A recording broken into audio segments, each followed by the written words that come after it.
You are about to see the ultimate video, and if you don't believe me, well, it says so right there.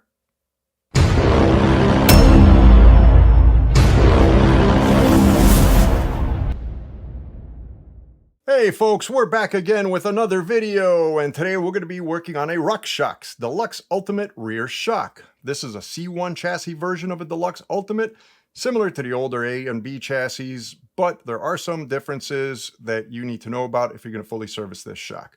We're going to be doing a full air can service, 50-hour, and a 200-hour damper service. What I won't be doing in this video is working on the dials. Two reasons for that. One, I think it's going to make the video too long.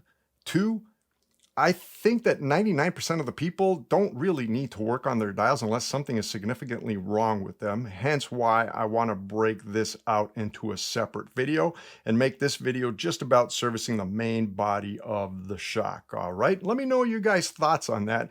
If you want me to make these videos where it's everything possible in one video, or the main stuff, the most important parts, and in one video, and then break out in a separate video, services that are based off something going wrong. Because chances are your dials are okay. Very rare dials actually go bad, although they do go bad. I'm not going to deny that. Things do happen. But Rockshox, I find, are pretty solid for the most part. But anyway, so with all that being said, let's go into the tools and parts needed for the job. As for tools, out of all these tools on the table, as always, safety glasses. The most important tool, make sure you wear your safety glasses, all right?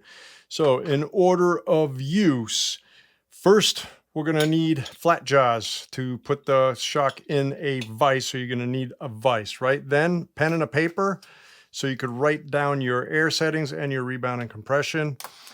Shock pump to read your settings and remove the air. Now, you're gonna need a regular tip for the air can, but for the IFP, you will need the adapter, right? To fill up the IFP with air. So make sure you have the adapter.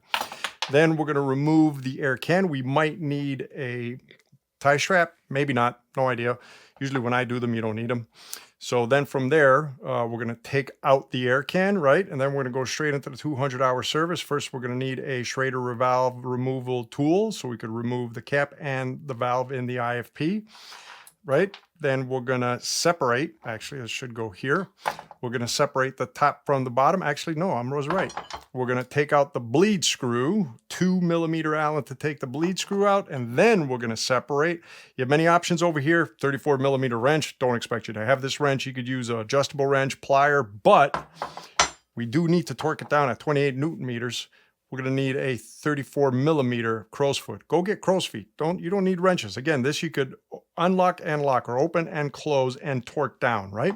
So then the shock's gonna be separated. We're gonna pour out the oil. We're gonna need an air can or an oil pan to put the oil in. Then we're gonna work straight on the damper body, right? We're gonna take out the IFP. You're gonna need an air can for that. We're going to change the seals on it. Then we're going to put the IFP in. We need an IFP depth tool. Okay, then we're done with the lower.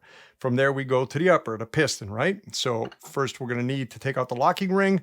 Since this is an RCT, we're going to need this special tool. Okay, this is the only thing that was dumb. They shouldn't have done this. I wish they did it otherwise, but we're going to need this special tool. And with this tool, we're going to need, you could use an adjustable wrench. Ultimately, you could use anything to open it up, but to torque it down to 4.5 Newton meters. Later, we're going to need a 24mm crow's foot. Again, always go with the crow's feet because you could both loosen and tighten. And then when we remove the locking ring, we have our piston nut, basically the bolt that holds the entire shim stack assembly, both rebound and compression, 12mm socket. And then we want to remove the entire assembly using either a zip tie or a tie wrap like this, okay? So then we're going to work on all that stuff, and then we're going to basically start closing everything back up together.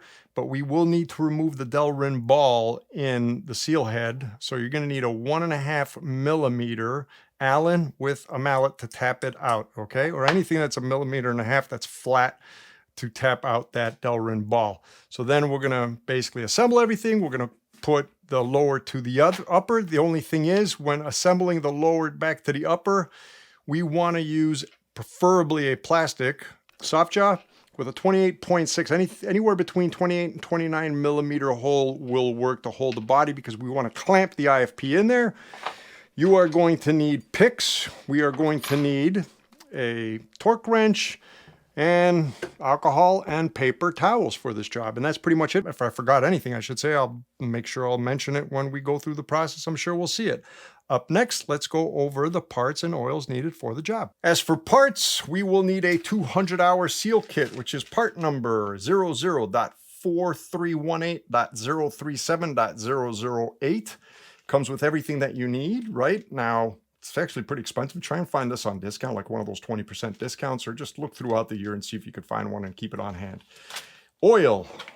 Damper oil, we're going to need 7 weight. Maxima Plush is what they recommend. As for grease, now, in my opinion, there's 2 options over here. Dynamic seal grease comes with the kit. You can use dynamic seal grease. I'm just not a fan of dynamic seal grease, man. This stuff's proving to me to be not as reliable as regular old SRAM butter. Now, your choice. I'm going to go with SRAM butter for this one, but ultimately, you could use either. If you go to Rockshox website, there's documentation all over the place that states both dynamic grease and Rockshox butter is fully compatible with Maxima or Rockshox oils, all right? So again, you could verify that on your own. In this video, I'm gonna go with the SRAM butter as opposed to the dynamic grease. Well, next, let's open up a shock. First step is to write down all our existing settings, including air pressure, all right? And we're gonna start off with our rebound. We're gonna turn our rebound, the inside knob over here, fully counterclockwise, and we're gonna count the clicks. 1, 2, 3, 4, 5, 6, 6. That's 6 clicks. Now, with the Ultimate, we have a compression knob over here where we could sort of slightly adjust compression. You have a plus, which is adding more compression and removing compression. Basically, the way this works is you push this down and you move it, right? So ultimately, it was actually, technically, when I got this thing, it was on the minus. So we're just going to say minus over here. Make sure that your pedal knob, this is your pedal knob, make sure it's fully in the open position, which is straight down, okay? Then we're going to take off our air cap and put this on the side, make sure we don't lose that. We're going to take our gauge, tire pump, and write down that is 185 psi. 185. Now what we're going to do is we are going to slowly, and I mean slowly, remove that air. Do not rush this out. You want air to come out both chambers best you can.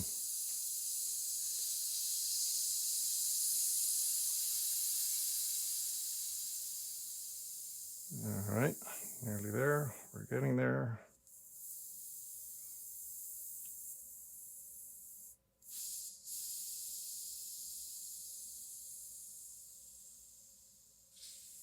See, hear that? That little squirt you heard was the negative going into the positive and coming out the top. That's what you want. All right, that is done. We can put it on the side. Now we're going to take our shock, put it on the vise. Let's remove our sag ring. And let's see if we could open up the air can with our hands. Oh. Whoever did this one last, holy cow, that's in there tight.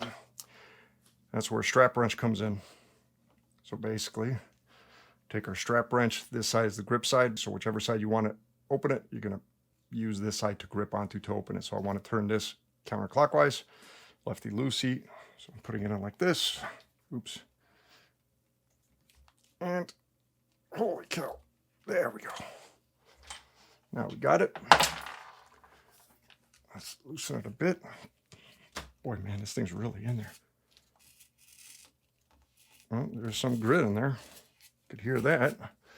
Now, before we fully take it out, what we're going to do, grab a cloth or anything really. This is only 2, just for added protection, just in case this thing wants to burst out, it won't fly out. All right, I'll take this guy. And that's it.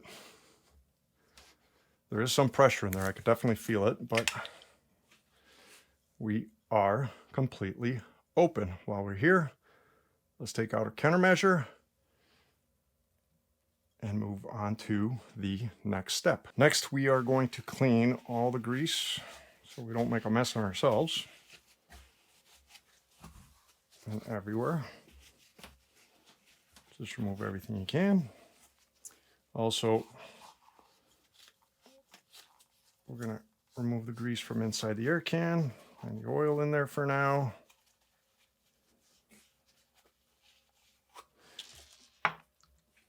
And let's do the countermeasure a little bit while we're here. Okay.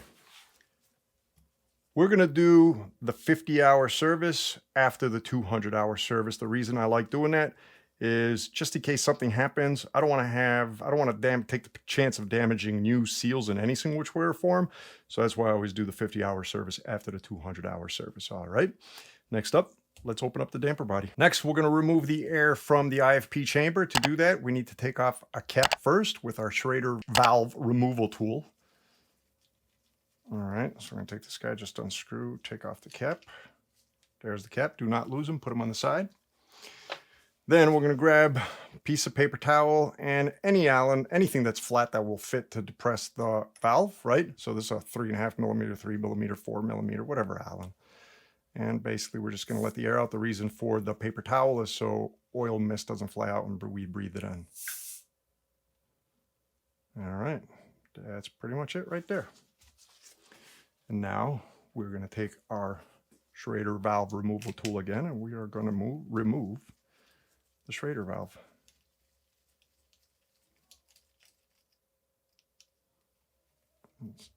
Ta-da! Right there. Put it on the side. Next, we're going to mount our shock vertically, and we are going to take out the bleed screw, 2 millimeter Allen head in here. All right. I love the fact that Rockshox has been angling out their bleed screws so much easier. So take the bleed screw, do not lose the bleed screw. We are going to put it on the side. Now let's crack open the damper. To separate the damper body, there's 2 flat edges underneath the air can piston. Now, you could either use a 34 millimeter wrench, which if you don't have one of these things, I don't blame you, and don't go buy one. You're better off, if you're going to buy something, get a crow's foot, right? I always believe more in crow's feet than actual wrenches, because with a crow's foot, we could remove something and torque it back down when we're done, when we need to install it again, right? Now, you can use an adjustable wrench on this or Nipex. Ultimately, if you do get an adjustable wrench for this, make sure you get an adjustable wrench that's sort of torqueable, because again, we need to torque this down and we need to make sure that this is torqued down well when we're all done with this service, all right? So since I have my 34 millimeter wrench, I'm going to put on 2 flat sides and crack her open. Right there. Can I do it by hand? Nope, a little bit more. All right, that's getting loose. Now I could do this by hand. And before I remove it, let's prep our oil pan to dump oil into. All right, so we're going to take this guy, unscrew him all the way, and lift him up. Ta-da! Done. Put him on the side. Actually, I'll put him upside down. Then we take our oil and we dump it. Foamy, but I mean, actually that's really foamy. Holy cow. I mean, it's good condition, but it's just super foamy. Next, we're going to work on the IFP, removing it and installing it. For now, I'm just going to let it sit down and empty out all the oil from the inside. As always, when it comes to oil, please dispose of it appropriately. Don't put it down a sink. Don't put it down a toilet. Don't put it in the garbage.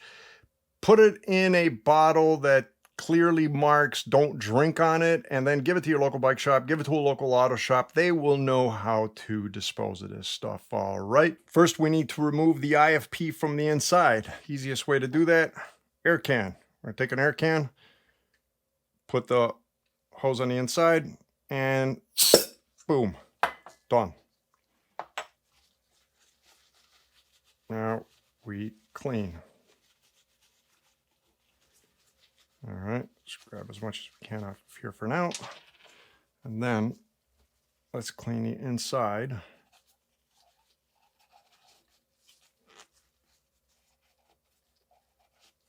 Of our body. Make sure you reach the bottom, take out any grease that's in there. And actually a little bit more in there.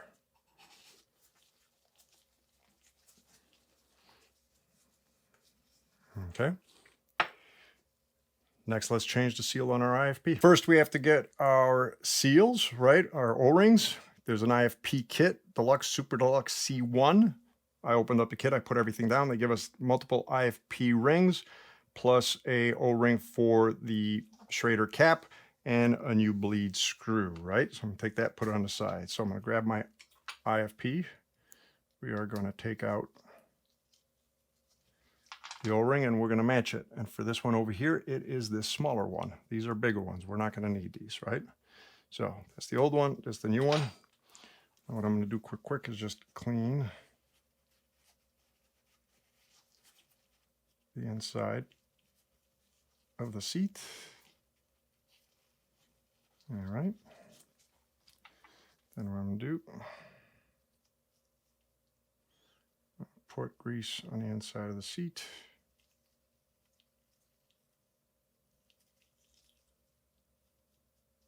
All right, a little bit of grease on the IFP.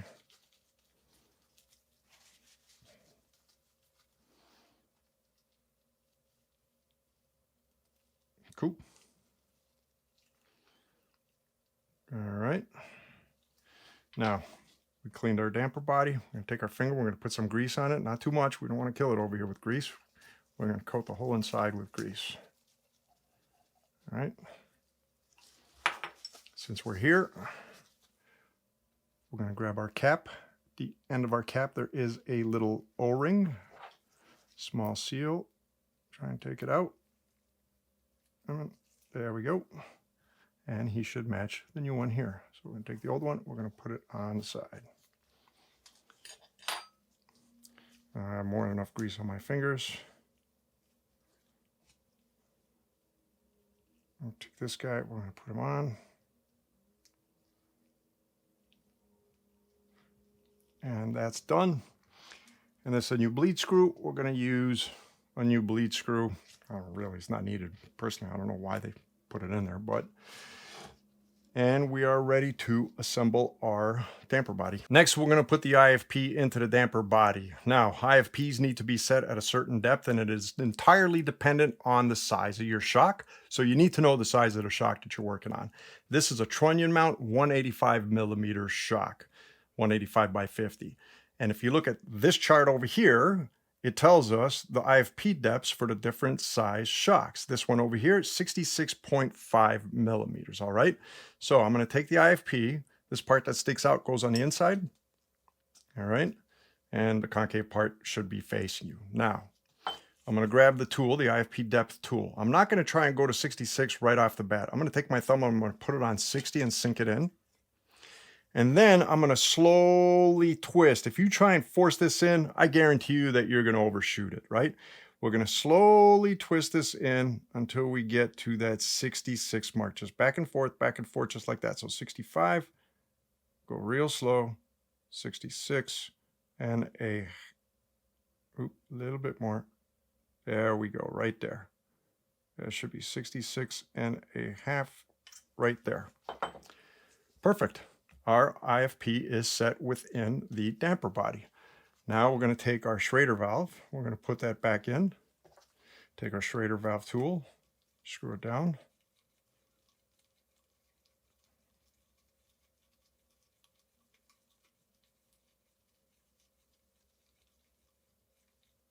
All right, don't over tighten it. Make sure it's nice and snug. Done. Our damper body is finished. We're going to take this now, put it on the side, and work on our piston stack. To remove the piston assembly, we are going to need a soft jaw with a 10 millimeter hole. Then what we're going to do is take paper towel, Put alcohol on it. Clean the shaft. Okay. Get all the grease and oil off of there. Then we're going to take this guy, put him in our 10mm hole. Next, we remove our lifting plate. Now, we're in a fully open position, right? If we were to go to the lock position, the pedal position, we could put it down. And once we go fully open again, boom, it pushes it up, oil goes through. So now we could try and remove this with our hands or our fingers if you can. There you go. Or worst case scenario, watch out, there's a pin. Not a big fan of these new ones. So you could use a plier if you want to pull it all up. All right, goes both ways, whichever one's easier for you. And that is our lifting rod and our plate. Put that on the side. Next, we need to take out the locking piston. In order to do so on a Deluxe Ultimate RCT, we're going to need a special tool, right? So this tool basically is a guide that allows us to match to this pin over here in order to remove the locking piston. Not a fan of this whatsoever. I don't know why they decided on this. So you should be able to do this job with just regular tools, not having to buy a special tool. At least it's not all that expensive, but it's needed. For the most part, it's needed because we need to torque it down, not to remove it, right? So the way this works is we have our guide pin over there, right? Which is for our lifting plate, goes into that hole. This is RCT. If you have a Nude, it's going to be the other side. It's an RCT, this one over here. Now what we're going to do is match. So on the bottom of the tool over here, we have 3 holes and we have 3 nipples. We're going to match the hole to the guide pin, right? So we're going to take this guy, carefully put him on there and try. There he goes. When he matches, he will sit in there. Now, you could use a adjustable wrench to remove this, Nip-X, 24mm wrench. If you don't have any of those, better off getting a 24mm crowfoot, because with a crowfoot, again, we could remove, but we will need to torque this back down. A crowfoot will allow you to torque it back down. That's why, to me, crow's feet are always more important. This isn't on here all that tight. Might be able to do it by hand. Yep, there we go. Depending on how much grip you have. If you don't have that much grip, again, use a wrench, use something to loosen it. All right. So now we're going to take this guy, we're going to loosen him. When it comes time to remove him, make sure we have a zip tie in hand of some sort or some kind of tie wrap. Why? Because there's a big possibility that the shims, okay, well, the tool came out. There's a big possibility that there's shims under here, and there's a big possibility that they will get stuck. So these are stuck. This guy isn't stuck. All right. So now what we're going to want to do is take this guy here, grab a pick, take the ones that aren't stuck, or that are stuck, I should say, unstick them. Oh, come on, stop giving me a hard time. Be careful with them. Don't bend them. Just give them like a little tap down. So let's do it this way. Like that, just so they come loose. There we go. Okay. Camera overheated, but we managed to separate the shims from the locking piston. So now I'm going to take the locking piston. I'm going to put it on the side.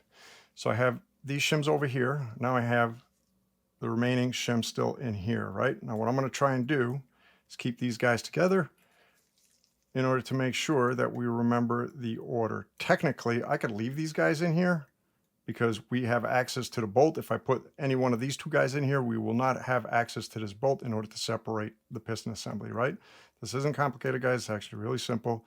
It's just a question of not a big fan of the way they did this.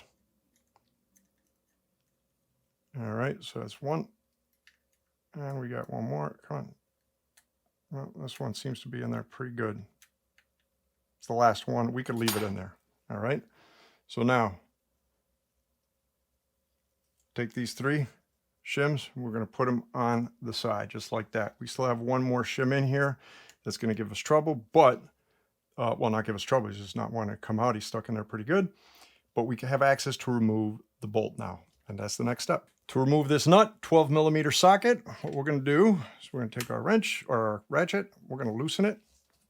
This guy's on there pretty good. Definitely not going to be able to do that one by hand. Okay. Now, separate your ratchet from your socket. Take a zip tie or tire strap, put it all the way in. Now we're going to unscrew the bolt, the nut, until he comes out. Remember, in my case, I have a shim on him. I wasn't able to take him out because he was stuck in there pretty good. It's only one shim. All right, now let's take off this nut completely. Well, technically, what we can do now is take out the entire stack.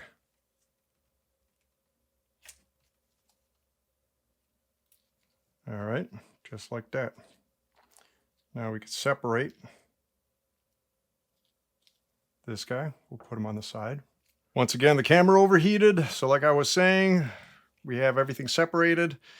Let's take a look at our shims, make sure our shims are all in good order and there's nothing cracked or any kind of weird anomalies going on, right? So essentially just inspect your shims at this point. And when you're done inspecting your shims, take this guy. If you have a zip tie, just zip him a little bit, right? Keep him in order. This way it'll be easier for you to put back on and put him next to your shims over here.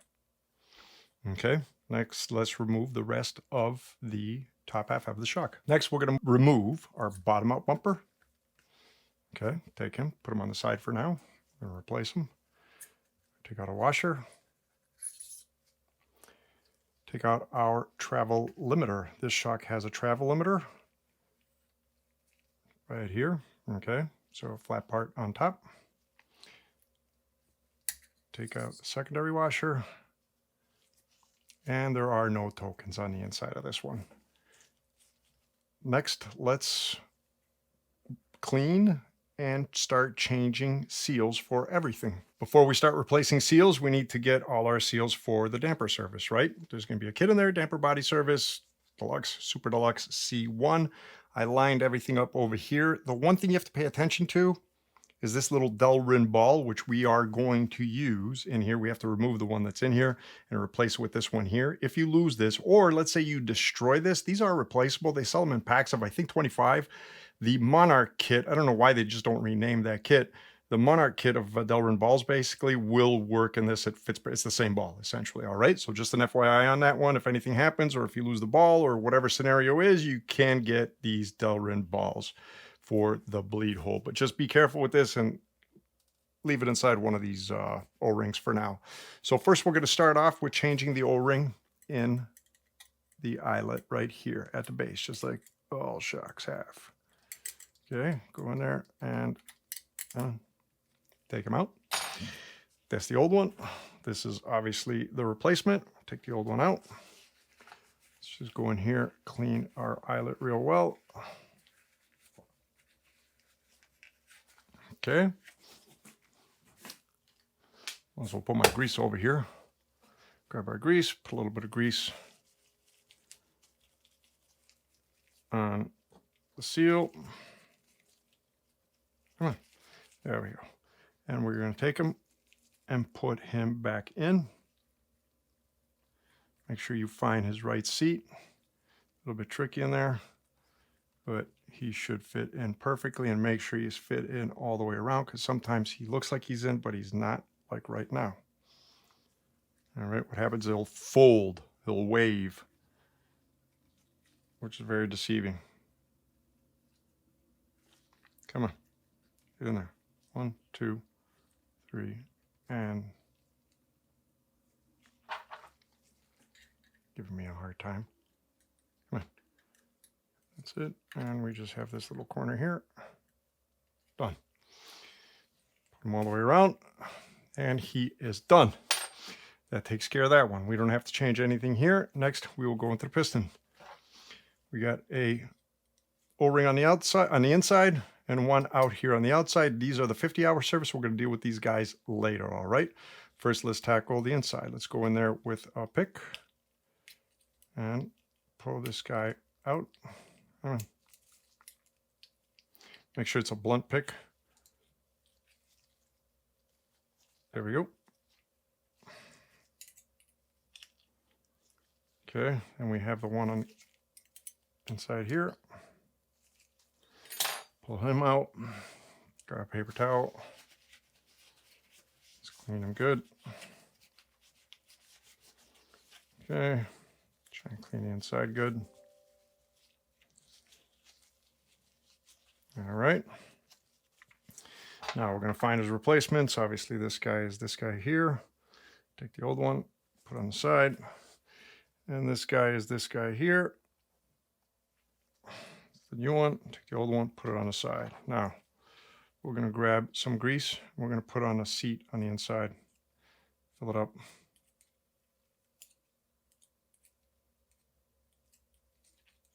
Okay. Grab some grease, put it on the O-ring. Now, squish the O-ring, push them through, push them through, and get this guy, the top part here now, in his seat, right? Just like that. Now we go to the other side and basically push him in, and he should just pop right, came out the other side. Might work to our advantage here. Let me see if you can see this good. So he popped out in my case, but he's still sitting in the seat. Tuck this side in there. And now let's just tuck in the sides. Oh. That's one. And just the whole thing. There we go. He is in. Perfectly in. Let's grab this grease. Put on this seal, and we're going to put him at the base on the inside over here.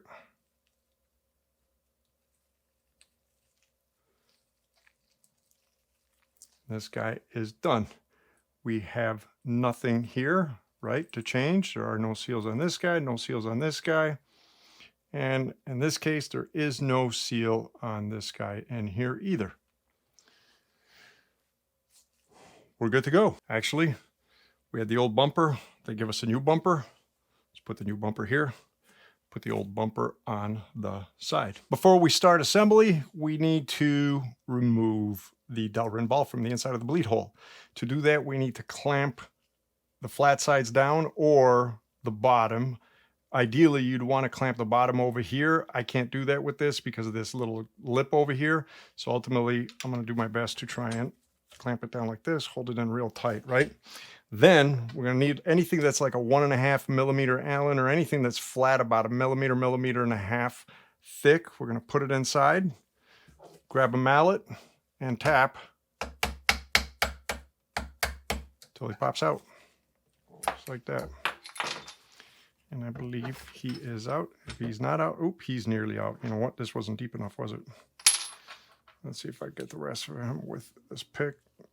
Oh, this pick is too thick. Just grab another regular 1 millimeter Allen and I should be able to poke him out.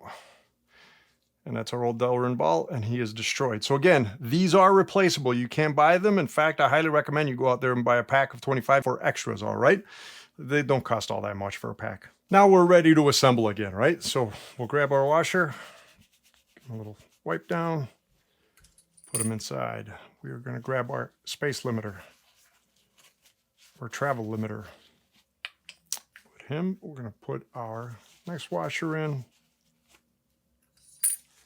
And then we're going to take our bottom out bumper, flat part down. Boom. Done. Now, this is our piston, our cam piston. Threads need to stay up. You need to be able to see the threads, all right? So what we're going to do is put this guy in. And then what we're going to do is remove all that grease. And more importantly, clean the threads. Because that is going to get threaded inside. All right.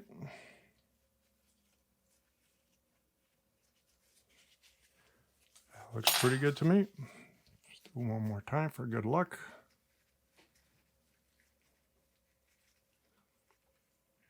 Next, we need to attach the shaft to the 10 millimeter hole again. So we're going to take the clamps, reverse them, 10 millimeter on this side, give me some room on the outside edge. Put this guy in here. Now, one thing to note is, depending on your clamp, on your vise, you might have to lift this just about to the top so it could fit inside, right? You don't want to knock into the vise body. And then clamp it down. And it should fall into place right there. There we go. Put this guy back down. Now we put in our piston assembly. So to put in our piston assembly, first, if you zip tied it, snap the zip tie at one end, an end that will fit in here, by the way. Don't put this, well, doesn't matter really which end now that I think about it. But what we want to do is make sure that this bolt is going all the way through, right? And line up everything just like that. So make sure everything is lined up and the threads are sticking out. And then what we're going to do is we're going to take this guy here. I'm going to stick him in. Then we're going to put this guy down. And by hand, we should be able to start him off.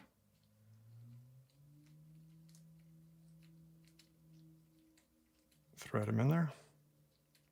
Don't take out the zip tie just yet until you're 100% confident that you are threaded in. And I am confident. I'm very confident that I'm threaded in. Then we can take out our zip tie. Torque, 12 millimeter socket, 4.5 Newton meters. Make sure you're accurate on this one, as accurate as possible. And 4.53. Next we have our rebound shims. Now we place them in order the way we took them out, right? And the small ones go down. So from there, we take our lockout piston, right?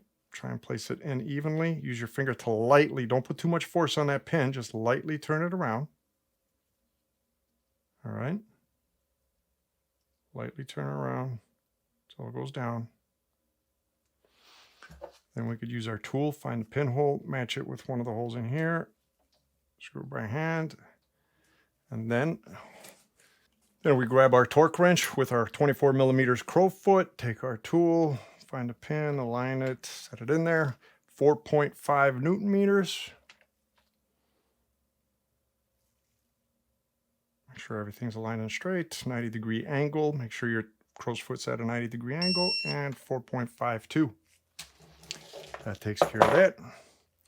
Grab our rebound rod, take a little bit of grease, put it on the head or on the base. Take this guy, put him in. Now, be careful here. We have a hole. We need to match the hole with the pin. Make sure this guy goes in and he's done. Now we test him. Turn him off, pedal mode, should go all the way down. Put him back on, he should lift up. And that part of this whole process is done. Next, we close up the system. So for starters, we're going to have to put our damper body into a vise block. Now, we have our IFP set to a certain depth.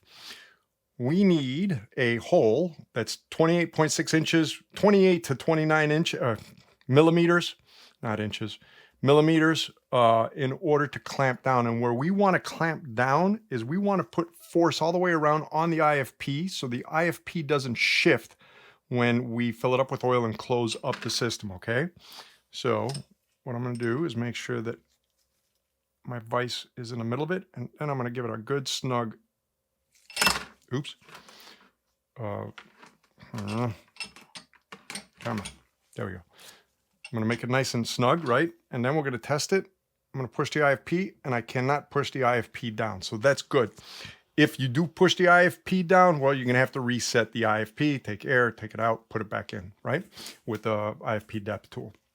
Now we're going to prep our environment before we fill it up with oil and close it up. So for starters, make sure you have your 2 millimeter Allen ready with your screw, your bleed screw. Make sure you have your Delrin ball, which is going to go in before the bleed screw.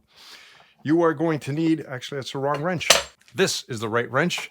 Well, you're going to need a wrench, a plier, open adjustable wrench to essentially lock down, to tighten the upper body down, but we will be needing torque. This needs a lot of torque, 28 Newton meters, 34 millimeter crow's foot. Again, you can get these cheap on Amazon, guys. So we're going to definitely need that.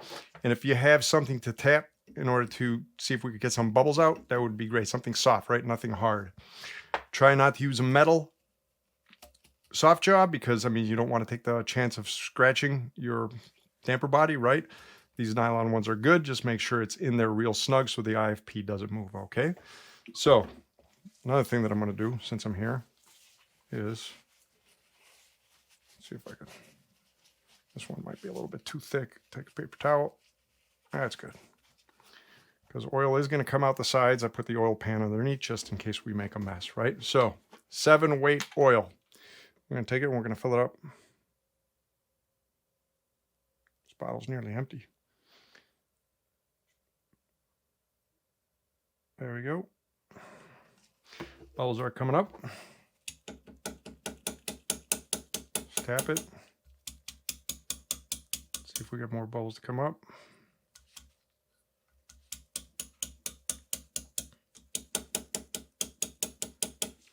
So far, so good. Let's fill them up a little bit more. A bunch of bubbles on top. Definitely don't want those there. Let's skim them off. There we go. All right. And let's do a little bit more oil. So we have our damper body. We have the bleed screw over here. We want air to come out of that bleed screw, right? This is how we're going to bleed it, basically. By putting it in, oil is going to come out. So we want to make sure that we are all the way down, right? Our air can piston is all the way down. Another thing we want to double check is to make sure that our dials are all the way in the open position. So this one is not for some reason. There it is. Now it is.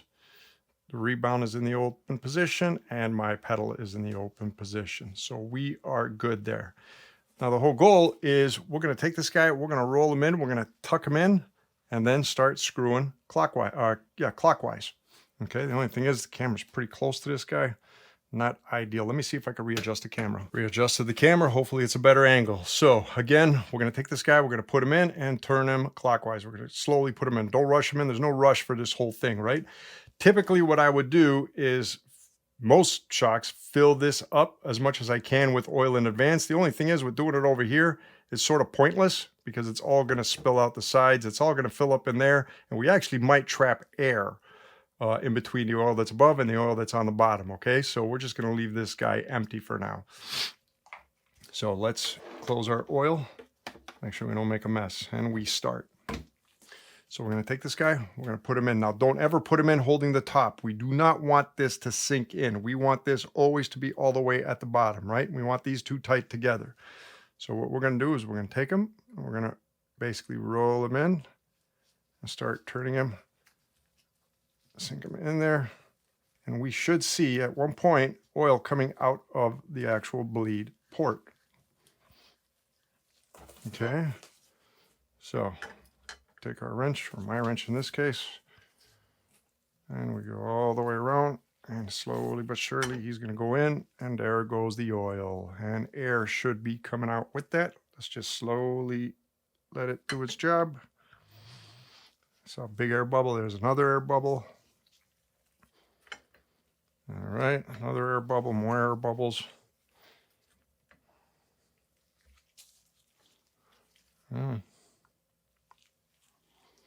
More air bubbles. Okay. Now, grab our torque wrench, 90-degree angle, 28 Newton meters. Find the sides. Stump. Yep, got a stump. All right. And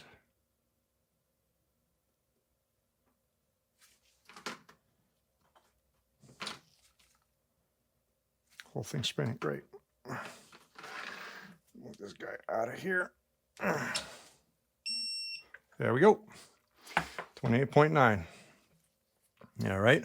Now, in this case, the bleed port is in the back, unfortunately. So we're going to take our Delrin ball. We're going to put it in the bleed hole. Then we're going to take our screw. I know you can't see this, guys. Sorry, but it is what it is. And we are going to screw it in. and you want to crush the ball, basically. You will feel it. There we go. I just screw it in good. Crush the ball, and we are done. Okay. Wipe off all the oil. Let's get rid of it. Pour it in here. That's why I didn't empty it out before. Now we clean our damper body.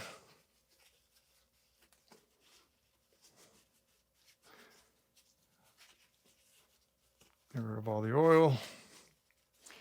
And next up, we fill the IFP with air. To fill the IFP with air, first we take our adapter tool, our Schrader adapter tool, we put it to our shock, we tie it to a shock pump, right? We need a high pressure shock pump. We got to go up to 400 PSI in the IFP chamber. So what we're going to do is we're going to take this guy here and we're going to screw him in. Boy, he's going to make a lot of noise now that I think about it. Right? Okay. There we go. It's a bit of an angle. It's not straight in, right? As you can see, it's a bit of an angle. Now, to make things a little bit quieter for me, and to make life a little bit easier, use the table as leverage, okay? Because 400 PSI is actually going to be a lot of, quite a bit of pressure at the end. In the beginning, it's going to be easy, but it's definitely going to get harder and harder.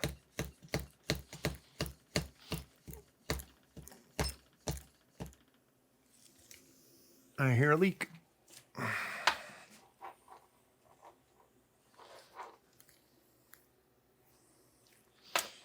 I have a bad seal. It's a good thing I have more seals. These things do go bad. All right, I will be back. I will change out this O-ring. Yep, the O-ring's torn. There you go. Put a new seal on there. Let's try this again. So, put it on an angle, screw it in.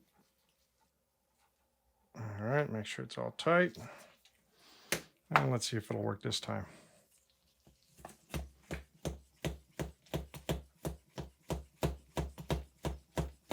That's definitely better.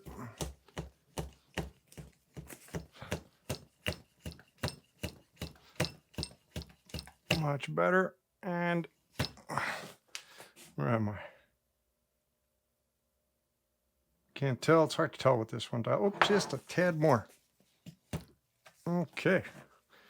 And that is 400. Now, do not remove the pump from the adapter. Remove the adapter from the shock. All right. So you're going to take it. You're going to hold the adapter and spin the shock out. You hear a pop. There we go. That air is coming out from in here. Our IFP is charged. Next, we are going to take our cap with our Schrader tool. Put this guy in here so we don't forget him. Screw him down. Finger tight. Don't over tighten him and strip him. And there we go. Done. Now we put them up on the dyno. And we're on the dyno. First, let's test it out. Everything fully open. Totally silent. No noise, no squishy noises. Comes back real nice. Now we're going to put it into the pedal position, which is almost like a lockout to a certain... It's not a full lockout, but it's a mostly locked out. So if I keep on putting pressure, it'll go down, but I got to put a good amount of pressure, right?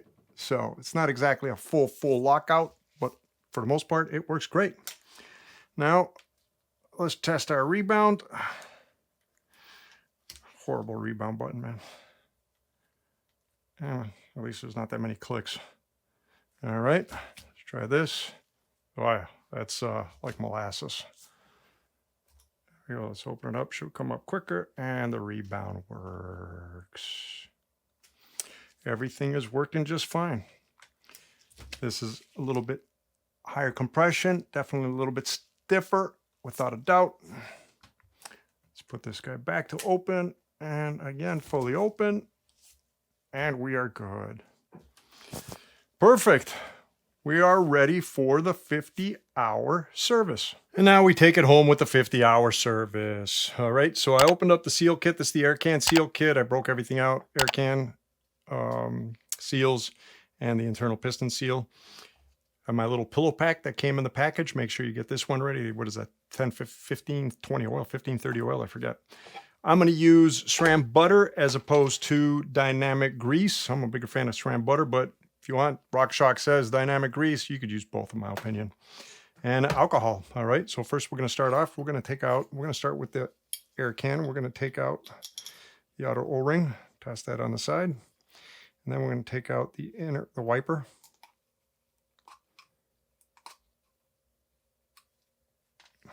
And unlike the previous generation,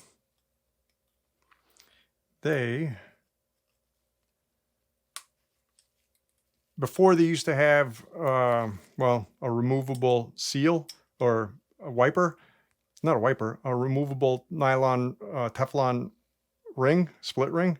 They don't have that anymore. Now they just have the quad seal and the wiper. Okay, that's it. So this guy here, he is not removable. We don't have any replacement parts for him. He's baked in there.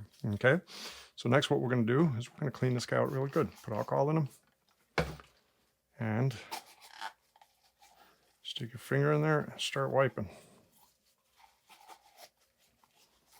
Okay.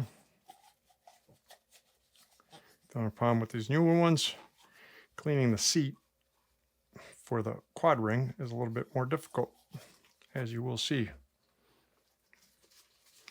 because he's behind this white Teflon ring that's not movable. So we got to squish something in there and make sure that seat is clean and there's no debris. Wow, that was unexpected.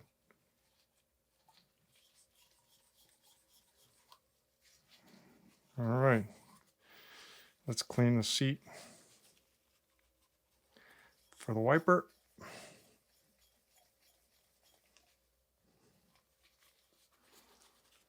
Do that one more time. What is that?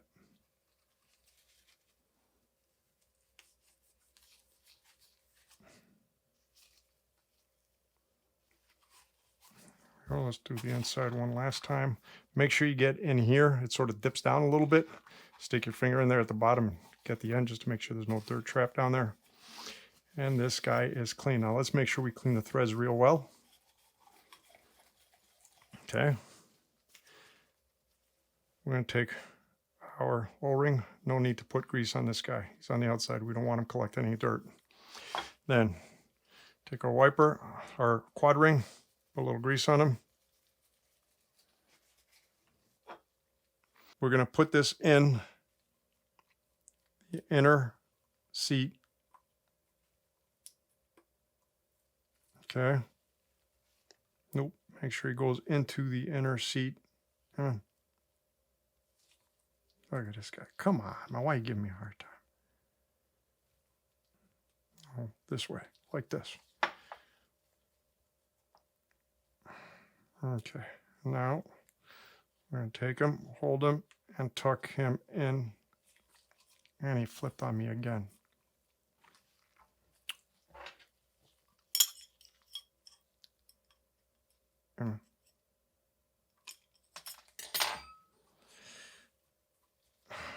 Into the inner seat. Pain in the butt. Come on. Why are you being such a... Get in there.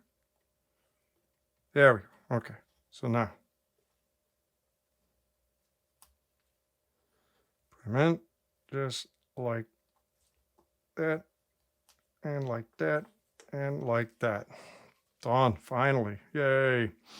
Okay. Make sure he's not twisted, and he's not twisted. Now we're going to take our wiper, and we're going to put our wiper in. Way around, tuck him in. Good. Our air can is set. We'll leave them on the side. Next, we take out the nylon split ring and the quad seal here. All right. Start off with the quad seal. take him out. Done. Split ring. Where's the split?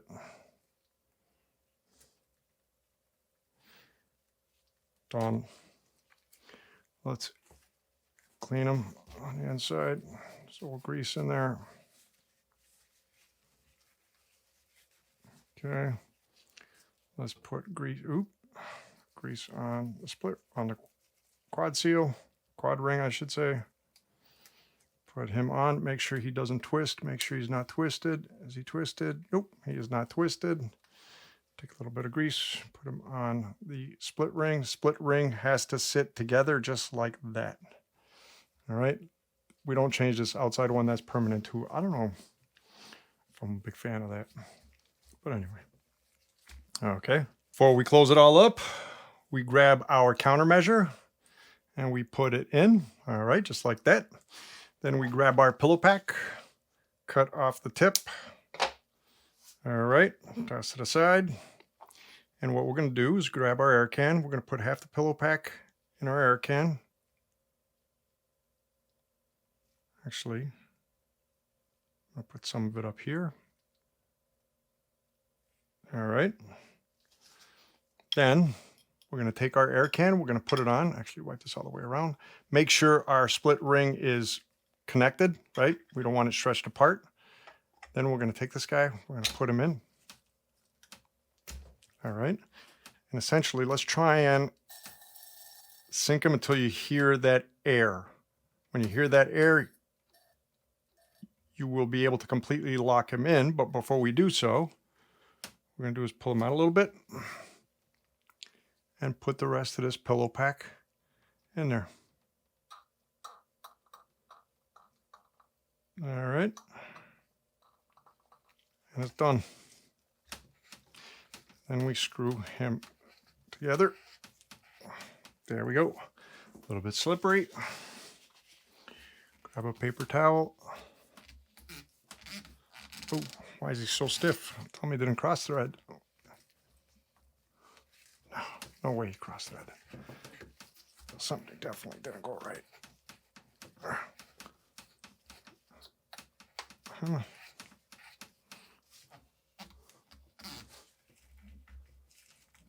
Wow.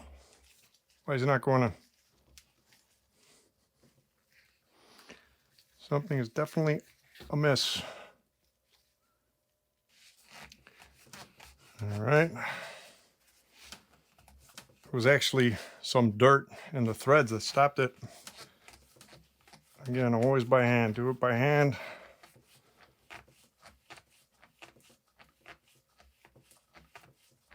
Tie it as tight as you can by hand.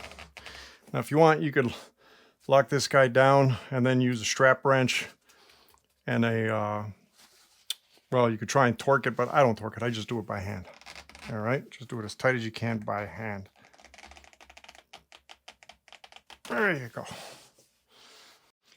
Next, spray a little of alcohol on him. Grab a clean towel. Get all the excess grease and oil off the outside. Whole body. Make sure you get it around the knobs, underneath the knobs, everywhere. And when that's done, we put on our sag ring so we don't forget it. And ta-da! There you go, folks. You just finished servicing a Rockshox Deluxe Ultimate C1 chassis rear shock. Not a hard job, guys. Highly recommend you do it. These guys, these shocks, they love being serviced without a doubt. They do so much better when you regularly keep up with the 50-hour and the full body service, basically. 50-hour, again, it's a recommendation. You don't have to do it every 50 hours if you're not doing anything with your bike, right? If you're barely riding your bike on, very soft trails, for lack of a better term. If you're very aggressive or you're riding in, muddy conditions, super fine, dusty conditions, then you definitely want to stay on top of that because it will go in there and create damage. So the only thing left now is we fill up our air to the settings that we had in, that we wrote down. We put the dials back where they were. We put our cap so we don't forget our cap. And then, depending on your bike, if you have shock hardware that you need to put on, you put on the shock hardware and you put it back on your bike. So as I previously mentioned, I did not do the dial service in this video. And the reason I didn't, I fundamentally believe the majority of you don't need to do this or won't need to do this unless there's something really wrong. And ultimately, in order to do this, it is a commit. You cannot work on the dials without assembling the piston first, okay? And all the shim stack, the entire stack first. They're tied together in a sense on these shocks. I'm not a big fan of that. I sort of like the idea that, you know, the way Fox has it where they're totally detached. In other words, I could work on one without having to worry about the other one. I could do this isolated on its own. And that's why I didn't want to make a video where, you know, people would be forced essentially to work on this if they didn't have to work on it. I'm going to make a separate video as far as how to work on the head of a Rockshox inline shock. Okay. Outside of that, guys, that's pretty much it. So if you like the video, please click the like button, man. It would be super appreciated. Click the subscribe button to see more videos. Click the bell button, ding, in order to get notified when new videos get released, and more videos are coming. All right. And until then, I hope all is well with all of you, and we will be talking to you soon. Take care. Have a good one. Bye.